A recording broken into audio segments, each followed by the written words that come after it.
We are connected, not just economically, not just militarily. We are connected spiritually, and we are connected culturally. We want Europe to be strong. We believe that Europe must survive.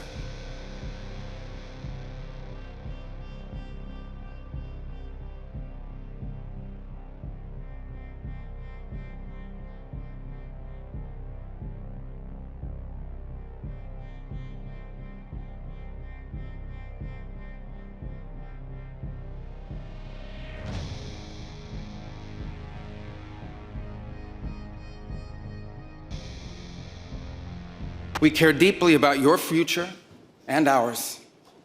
And if at times we disagree, our disagreements come from our profound sense of concern about a Europe with which we are connected, not just economically, not just militarily. We are connected spiritually, and we are connected culturally. We want Europe to be strong. We believe that Europe must survive.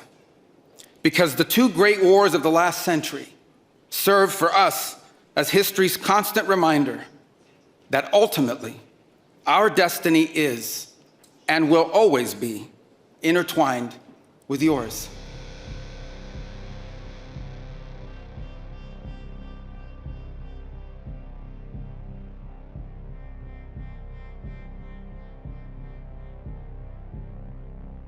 The remarks from Marco Rubio come at a time when relations between the U.S. and Europe have faced repeated shocks, from security disputes to economic disagreements. We have fought against each other, then reconciled, then fought, then reconciled again. And we have bled and died side by side on battlefields, from Kapyong to Kandahar.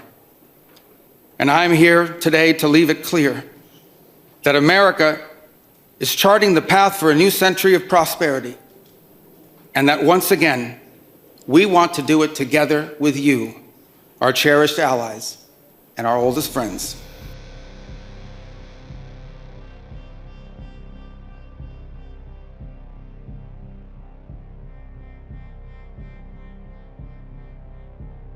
The sudden warmth follows months of tension sparked by earlier comments from Donald Trump, who questioned Europe's military commitment and openly criticized its role in Afghanistan war. I think, but I've always said, will they be there if we ever needed them? And that's really the ultimate test, and I'm not sure of that. I know that we would have been there, or we would be there, but will they be there? And let's hope that that never happens.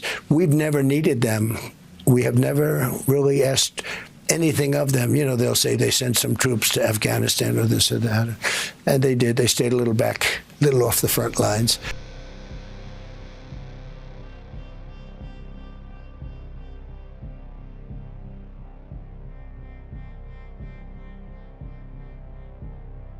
The remarks did not go down well in Europe, triggering outrage from political leaders and diplomats across the continent.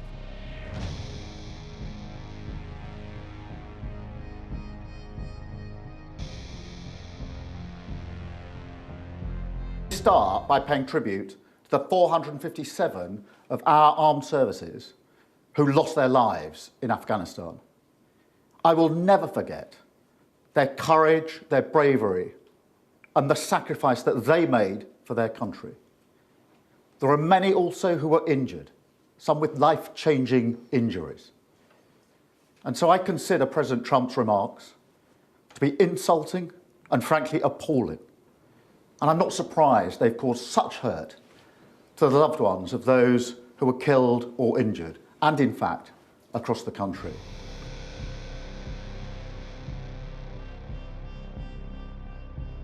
Even NATO stepped in, rejecting Trump's claims and highlighting the sacrifices made by European forces in Afghanistan. There's one thing I heard you say yesterday and today. You were not absolutely sure that the Europeans would come to the rescue of the US if you will be attacked. Let me tell you, they will. And they did in Afghanistan, as you know, for every American who paid the ultimate, for every 2 Americans who paid the ultimate price, there was 1 soldier from another NATO country who did not come back to his family. From the Netherlands, from Denmark, particularly, from other countries. So you can be assured, absolutely, if ever the US will be under attack, your allies will be with you. Absolutely, there's an absolute guarantee. I really want to tell you this because it is important. It pains me if you think it is not.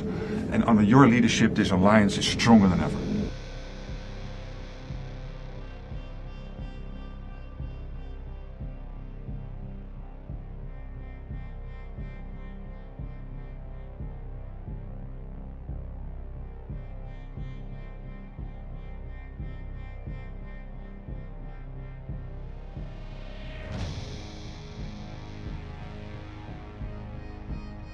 A 25% tariff, which is, by the way, about 7 times more than they would have to pay by raising their drug, like 7 times. This wasn't like a little bit more, 7 times more.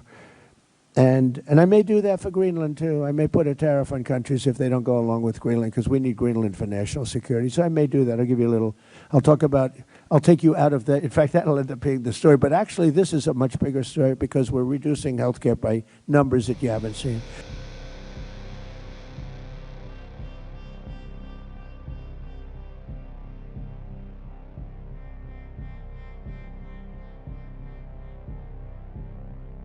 After months of insults, threats, and diplomatic rifts, the tone has clearly shifted. Team Trump is now signaling reconciliation, trying to rebuild trust and bring Europe back on side, raising one key question. Is this a genuine reset or just damage control before the next crisis?